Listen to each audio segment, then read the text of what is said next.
kind of see where it's at for the time being. All right, so tonight, the release of the college football's first grouping of their college football playoff standings. If you want, and you want to give us your 1, 2, 3, and 4, do that. We'd love to have that on both the text line, 254-339-1122.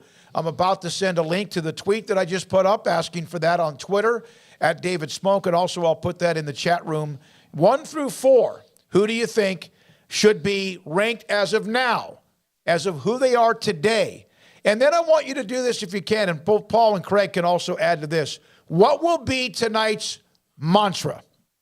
What will be tonight's narrative about how they ranked whoever it is, even if it maybe makes sense across the board and you agree with it? What will be tonight's message? Well, tonight, I think, is really the top 4 is somewhat obvious. It's going to be, in some order, Tennessee, Ohio State, Georgia, and Michigan. And 2 of those teams play each other on Saturday, and then the 2 others play in 3 weeks? So that's going to get decided, but the top 4 shouldn't shock anybody. And I think the bigger question will be, does TCU, who's one of the few, 6 undefeated teams left in the country, where do they sit in? I would think that they'll probably be 5 would be Clemson, and TCU would either be 6th or 7th, with Alabama being in the spot that they're not. Yeah, I think I'm looking to see who's number 1. Because I think it'll be Tennessee. And, that sets up Georgia right now is number 1 in both polls. But I think, Tennessee could very well be the number 1 team in the playoff. First, release tonight. And, that doesn't really matter in the grand scheme of things. Like, really, it's about, okay, just out of interest, like, okay, do they put Tennessee number 1 heading into this game? And if they do, like, there's a great argument for that. But then, yes, it's where is TCU? Because they're really the Big 12's only shot at a playoff team. And, where are they kind of positioned? And then it's what are these narratives that they all set up ahead of time now, which is kind of what you're asking, but I don't know what that's going to be because I don't know. I don't know this committee. I don't know how they do things. I don't know if they like game control like Jeff Long and that group of idiots a few years back that were just throwing out terms that were convenient to use when they needed to. Head-to-head matters 2 weeks later. Well, I know they won the head-to-head, but it was, and it was like it was that whole song and dance that was just total BS that first go-around of the playoff. So I don't know what this particular committee is gonna be like in that regard starting tonight. But the narratives that they set up in terms of how they position, because we know how it goes, they set up chess moves along the way, and you can kind of see by the way that they set it up, kind of where they're leaning. So how is the chessboard set up for starters, as far as where certain teams are positioned and knowing what's coming ahead, coming down the rest of this month? How could you see a team potentially go from, outside looking in to very easily, swooping in, or how could a team kind of be protected within that top tier?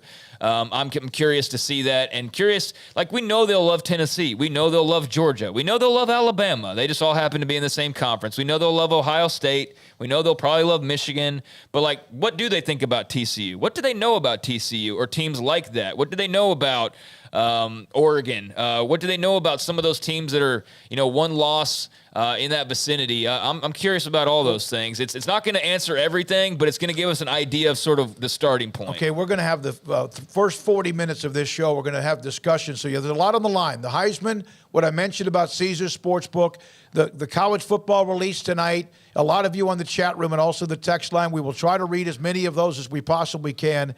And then, of course, our first guest on the Auburn firing of Brian of Harsin, and also some stories behind the scenes. And I didn't mention Clemson. Yeah. So, I have a question. Okay, how do you view TCU versus Clemson? Yeah. Does Clemson have enough good wins to where their wins are slightly better than TCU's good wins right now? Because the ACC and the Big 12, at best, if you're the rosiest, forecaster of the ACC, look about the same, and that there's some teams that are all kind of close together. There's tough games and all that. But has Clemson looked better in their 7 games or 8 games than TCU has looked in their games? I don't know about that. I think that would be interesting to hear the committee's view. And does Clemson get ahead of TCU because Clemson is Clemson and TCU is TCU? Is that why they're really doing it? And the other thing is, what do you say about Oregon, who, since they got woodshedded by Georgia, has been a juggernaut. How much do they judge that Georgia game and say, well, that game was just such distance, we need to make sure that they're ninth because that loss was so bad? They do deserve more than what they were 5-6 weeks ago. Yes. They do. But it's only if they want that to look good for a reason about where they put somebody. And that's one of the things where you don't trust what's going on. It's not a conspiracy theory, although some in the chat room think that way. But if they want to put Oregon higher, then that will be brought up. They're a different team. Well, that's obvious they are. If they want to keep them down in the 8, 9, 10, 11, then they'll bring up the loss to Georgia and how they were smoked in the opening week. But here's the thing, though. That's what I'm talking about with positioning. Oregon's not going to be just used as Oregon and getting punished. They're going to be used as a tool for Georgia. For Georgia, because they'll be Georgia defeated number 9 Oregon, blah blah blah. You know, that whole thing, and this is why they're above Alabama and Tennessee, or whatever they want to position that as. And of course, they'll be ahead of Alabama because they're unbeaten. But it's just you know what I'm saying. That's going to be used, and rightfully so. Like that should be a great resume piece for Georgia. Absolutely should be. But yeah, how is Oregon utilized in that way? Not that you really probably at this stage need to really use them, but like down the line you could. If you're trying to separate Georgia versus, if they lose this weekend and then it's them and some other one-loss teams, that could be a separator. Was that big win against Oregon and where the Ducks are positioned by the end of the year and how that relates to whoever they might be going up against, like a one-loss TCU or a one-loss who maybe a Clemson, maybe I don't know, whoever that might be that they would be competing with, maybe a USC, for example. Although they'll have to have some separation there at some point as well. But yeah, I'm looking to see how the table's set and kind of see what the early narratives are, and then we can sort of go from there tomorrow and kind of see how the plans were laid. But there is not a controversial decision to be made yet, where they would have to be like, well, it's the Framington Index. Head to head doesn't matter. Yeah. But we really looked at third quarter field goals, and it's, all the whatever. Time zone issues. Let's not forget about controlling the game. Yeah, game control, stuff like that. Or how maybe their suits, how sparkly their suits are. And again, some of that is tongue-in-cheek. Here are some of your responses on the chat room, and some of you saying hi today, and thanks a lot. Some of you asked about where Max Duggan might be in the conversation. He keeps winning. TCU keeps winning. He keeps putting up those numbers. Then Max Duggan's going to be a part of that conversation. Some are saying he has no chance because of the fact that it's TCU and it's not maybe Georgia or Ohio State or whoever. And maybe that's why right now May is not in the conversation yet at North Carolina. Well, I mean, North Carolina's 7-1 primarily because of him, and you could argue that they're a bit too low, but I mean that's understandable. I think though that Drake May definitely deserves some love when it comes to that conversation. Not saying he should be the winner by any means or anything like that, but just if we're talking like odds and favorites and those types of things, he should be mentioned, and so should Max Duggan. Absolutely, he is a big part of the reason why TCU is having the run that they're having to start this year.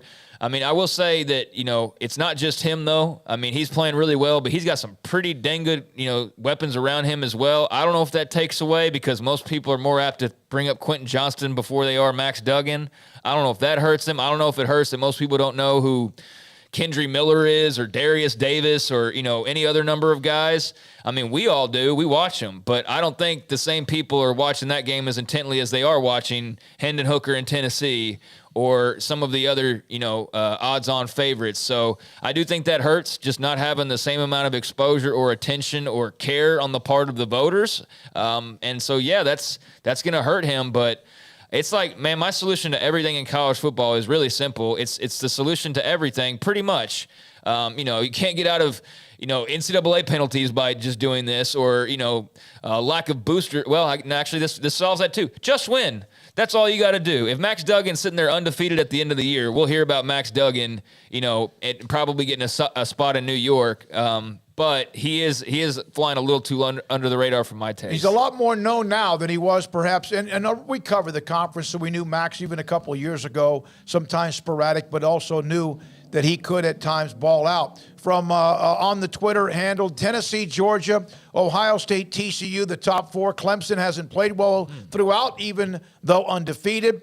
Same with Michigan. Alabama's not who they have been the past couple of years or even the last 12 years, somewhat inconsistent. TCU has beaten 3 or 4 ranked teams, deserves a nod as much as I hate to say it. And that's from a Baylor fan. Now, there's not even a comparison in the resume with TCU and Michigan. TCU's got 4 straight top 25 wins. Michigan's got 1. Now, again, this is the first ranking, so they go beat Ohio State. None of that matters. But as of right now, TCU definitely has a better resume than Michigan. I think they have 1 more top 25 win than Clemson. So, I think there's an argument for them.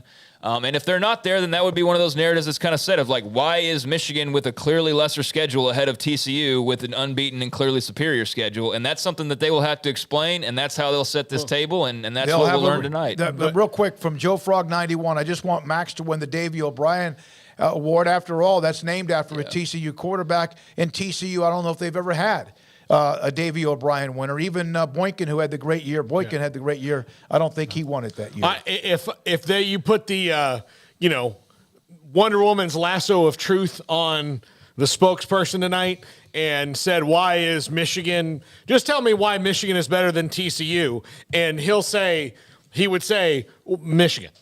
That's why. I mean, that's the difference. Like, based on what you be honest. But what you just said, Craig, is TCU 4 straight top 25 wins. Now, is it Michigan's fault that the other programs in their conference aren't that? No, it's not. But when you're talking about like who's had the most impressive wins, who's had to, fight through some wins because they're playing better teams, it's been TCU. So if it's about beating good teams, TCU's beaten more good teams than Michigan. They did beat the hell out of Penn State. No, they did. That's their one top 25 win. But if you're talking about in the column, because if the stories were flipped, we know the answers to that. It's not even a doubt. If TCU was Oklahoma or Texas, there would be. It's true, and we understand it. We get it. We understand it. They would be much more in the conversation if they had a different name on that 7-0 resume. If you gave Michigan TCU's schedule, there would not even be a conversation. There would not even be a thought to start the conversation. But the other way, you have to at least say like, well, you have to assume that, TCU will probably, despite that, be behind Michigan because that's how college football works. And not even sitting up here with sour grapes or anything. Like tonight, if they have TCU ahead of Michigan, for example, then I'll salute them and say, yay. All that really matters, though, is by the end, if that holds true that they're ahead of Michigan. But at that point, Michigan would have a win over Ohio State, have a Big Ten championship, so it'd be a different combo at that point. But, right now, the resumes are clearly favored in one direction. I don't know if TCU is better than Michigan overall, but I do know what I've seen from them this year, and I'd have no problem seeing them in that top 4. So, tonight's not the end-all, be-all. We don't need to treat it like it's going to be the death of TCU football if they're like number 6 tonight. Or name a team, not even a Big 12. If Michigan's not in the top 4, that's not a death knell by any means. Again, it's setting the table. It's finding out what the early narratives are going to be and kind of see where they're positioning the chess pieces and getting an idea of kind of where they might maneuver in the next couple of weeks as this thing gets down to the end line, because that's how it goes. All right. We got, listen.